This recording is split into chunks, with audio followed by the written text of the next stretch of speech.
जय मसीह की आप सबको। आइए आज का वचन करते हैं शुरू। याकूब 5 अध्याय और उसकी 16 और 17 आयत को मैं पढ़ूंगा। इसीलिए तुम आपस में एक दूसरे के सामने अपने अपने पापों को मान लो और एक दूसरे के लिए प्रार्थना करो, जिससे कि तुम चंगे हो जाओ। धर्मी जन की प्रार्थना से बहुत कुछ हो सकता है। एलिया भी तो हमारे समान दुख सुख भोगने वाला मनुष्य था और गिड़गिड़ा के प्रार्थना की और मींह ना बरसा और 3.5 साल तक भूमि पर मींह ना बरसा।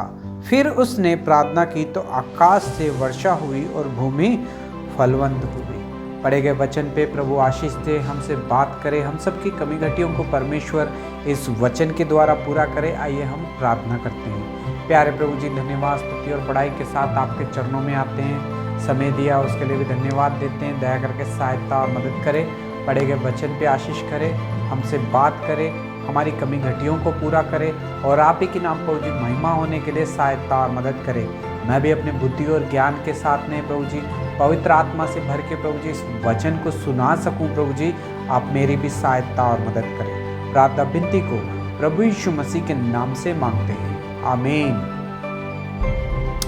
याकूब की पत्री और उसका 5 अध्याय और उसकी 16, 17 और 18 आयत के ऊपर हम बहुत दिनों से हम ध्यान कर रहे थे। हम वचन देख रहे थे कि हीलिंग सीक्रेट यानी कि चंगाई का सीक्रेट यानी कि चंगाई का रहस्य क्या है, चंगाई हम किस तरह से हम पा सकते हैं। हे भाई और बहनों, 3 हफ्तों से लगातार हमने इस वचन को ध्यान दिया है।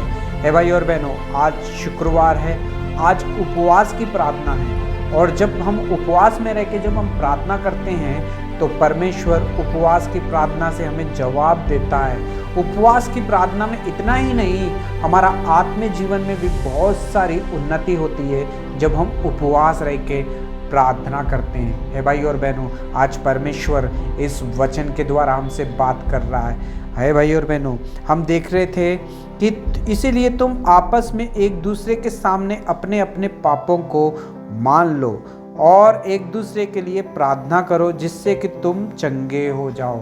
हे भाई और बहनों, हम देख रहे थे कि एक इंसान, एक विश्वासी जब बीमार होता है तो उसे क्या करना चाहिए।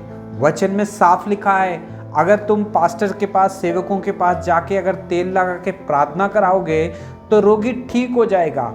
लेकिन प्रार्थना कराने के बाद में भी रोगी ठीक नहीं हो रहा है तो इसका मतलब ये है कि हमें अपने आप को परख लेना चाहिए और जांच लेना चाहिए कि हम विश्वास में है कि नहीं।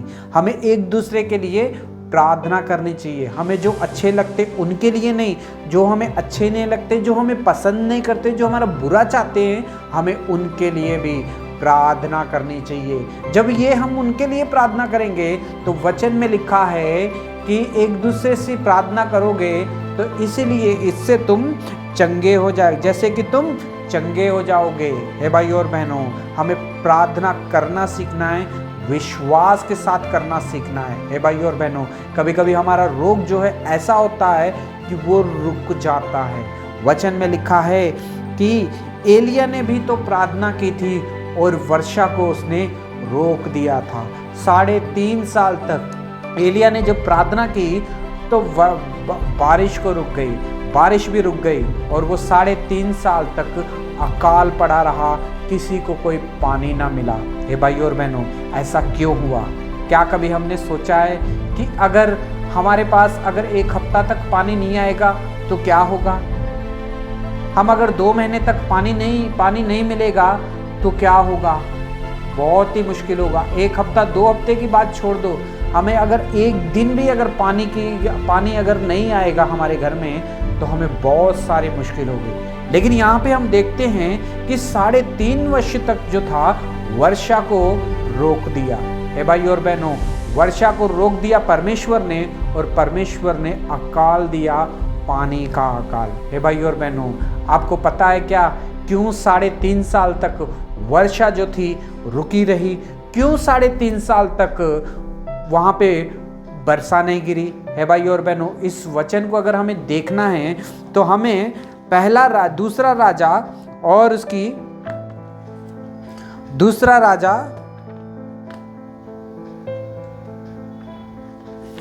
और इसकी 17 आयत को हम अगर पढ़ेंगे तो उसमें कुछ इस तरह से लिखा है। यहाँ पे इस तरह से लिखा है कि इज़राइल का परमेश्वर यहोवा जिसके सुमुख मैं उपस्थित रहता हूँ, उसके जीवन की शपथ, इस वर्ष मेरे बिना कहे ना तो मी बरसेगा ना ओस पड़ेगी। यहाँ पे एलिया कह रहा है आके एक राजा से कि यहाँ पे मेरे कहे बिना ना ही बारिश होगी और ना ही ओस पड़ेगी। है भाई और बहनों, ऐसा क्यों हुआ? क्यों जाके राजा को ऐसा कहना पड़ा? राजा को जाके एलिया ने ये कहा कि यहाँ पे अब बारिश नहीं होगी।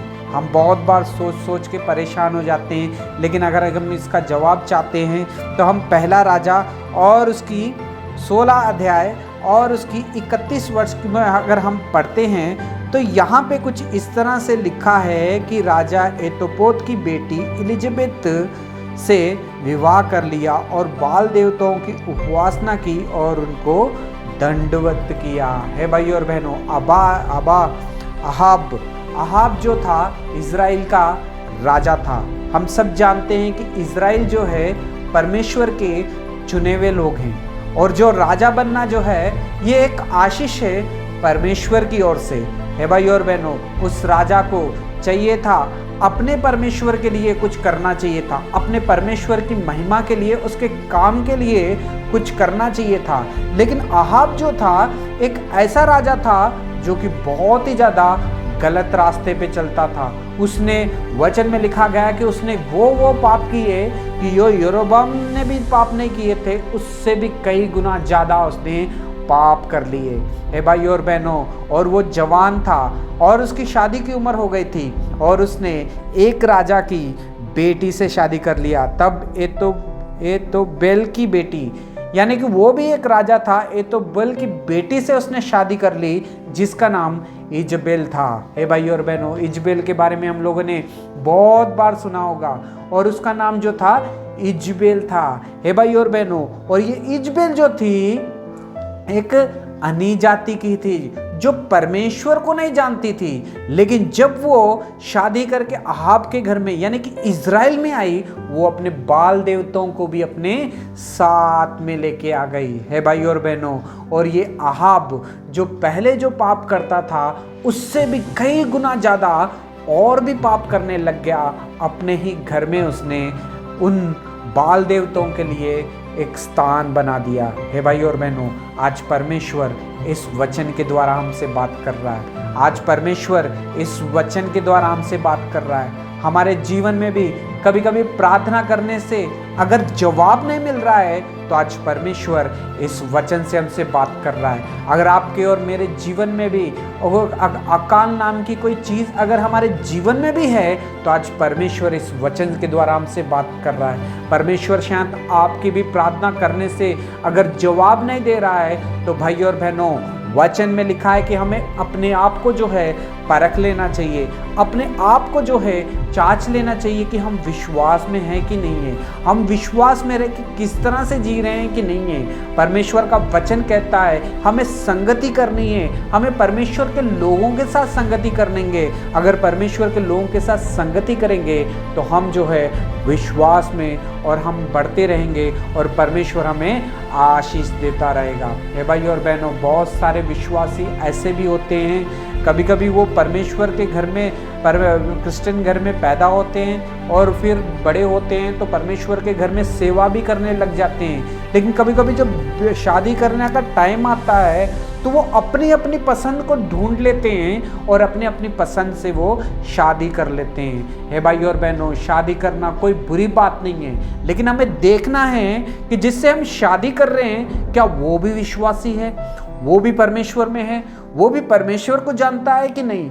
अगर हम ऐसे व्यक्ति से शादी करेंगे जो परमेश्वर को जानता है, परमेश्वर की सेवा करता है, परमेश्वर के वचन को समझता है, अगर ऐसे इंसान से अगर एक विश्वासी शादी करेगा तो उसके जीवन में जो है बहुत सारी आशीष होगी और परमेश्वर उसके साथ होगा। हो सकता है कि आप परमेश्वर के बच्चे हो लेकिन सोच रहे हो कि मैं शादी अपनी मनपसंद से कर लूँगा, मुझे ये लड़की पसंद है, ये लड़का पसंद है। लेकिन सोच के देखो, अगर उसके जीवन में वो परमेश्वर का नाम नहीं जानता है, प्रभु यीशु मसीह को नहीं जानता है, ना ही वो आपकी तरह वो सेवा करता है।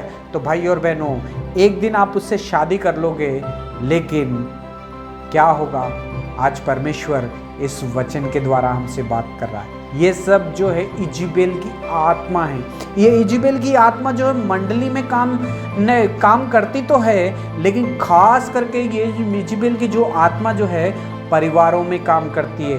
विश्वासियों के घर में जो है ये आत्मा जो है ज़्यादा काम करती है। क्या कैसा काम करती है? जैसे कि सोचो कि किसी की बेटी अगर जवान हो गई है तो माता पिता को टेंशन लग जाता है, एक विश्वासियों को, यार अपने बेटी की मुझे शादी करानी है करके।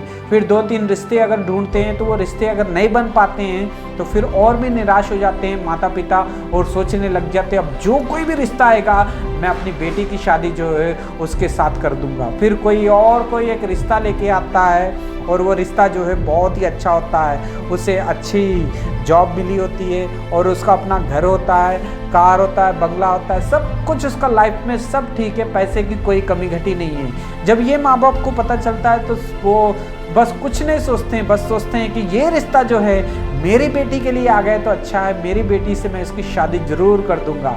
और हम आगे पीछे देखते नहीं हैं और रिश्ते को जो है पक्का कर देते हैं। भाई और बहनों, क्या वो जो रिश्ता आपने देखा, जिसको आपने पक्का कर दिया, क्या वो विश्वासी था?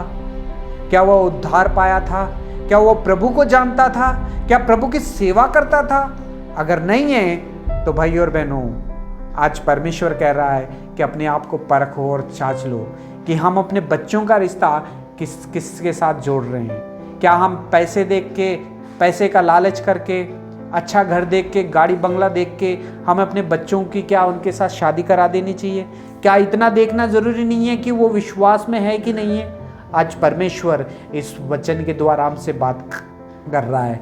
इजेबेल की आत्मा जो बहुत ही खतरनाक है, ये कहीं और नहीं, विश्वासियों के घर में काम करती है, विश्वासियों के घरों को तोड़ने का काम करती है। भाई और बहनों, जब हम परमेश्वर के लोगों को छोड़ के किस दूसरे लोगों से शादी कर लेते हैं तो फिर हमारे जीवन में जो है अकाल आता है।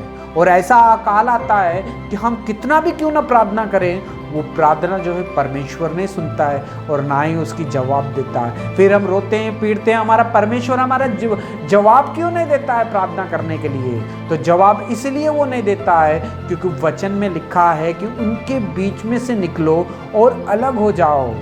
भाई और बहनों, लेकिन हम उनके बीच में से नहीं निकले, उनके बीच में जाके रिश्ते को जोड़ लिया और अपना रिश्ता जो है परमेश्वर से तोड़ दिया। भाई और बहनों, इजेबेल की आत्मा जो है घरों में काम करती है, माता पिता के जीवन में काम करती है, बच्चों के जीवन में काम करती है, विश्वासियों के जीवन में काम करती है। वो इसलिए हमारे जीवन में आती है इजेबेल की आत्मा, दुष्ट आत्मा, ताकि वो हमें प्यार के साथ परमेश्वर से दूर कर दे, प्यार के साथ परमेश्वर से हमें दूर कर दे। जब प्यार के साथ वो दूर कर देगी तो हमें पता भी नहीं चलेगा।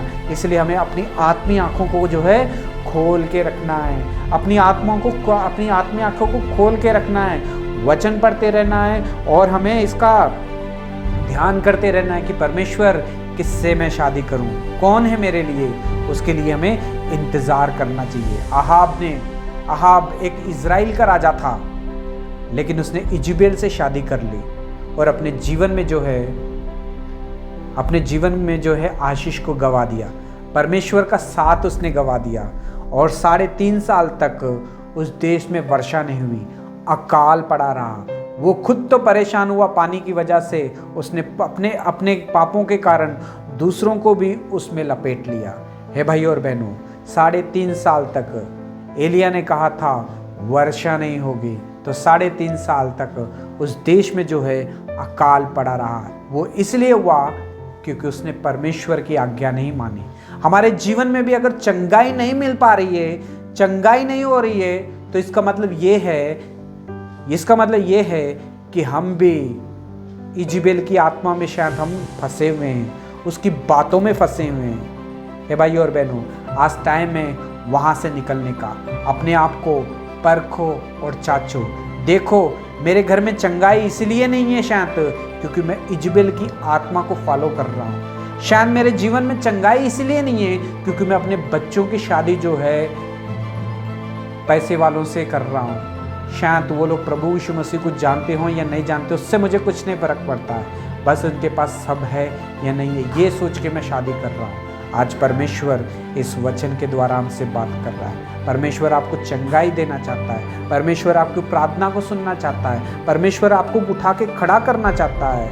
इसका वो उठा के खड़ा भी कर देगा। सिर्फ एक ही एक काम करना है, परमेश्वर के सामने आके घुटने टेकने हैं और माफ़ी मांगनी है। प्रभु जी मुझे माफ़ कर दो, अपने खून से धो के मुझे पवित्र करो और अपना महिमा करने के लिए इस्तेमाल करो।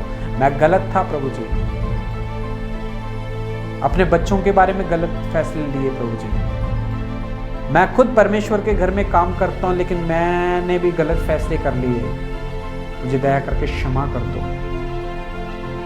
अपने खून से धो के पवित्र करो। मैं आपके लोगों के बीच में बसूंगा, उन लोगों के साथ शादी करूंगा और उन लोगों के साथ संगति रखूंगा। जब ये प्रार्थना करोगे तो परमेश्वर आपको क्षमा करेगा, अपने खून से धो के पवित्र करेगा और अपना महिमा करने के लिए वो आपको इस्तेमाल करेगा। आपको वो चंगाई भी देगा। परमेश्वर आपको बहुत सारी आशीष और बरकत दे।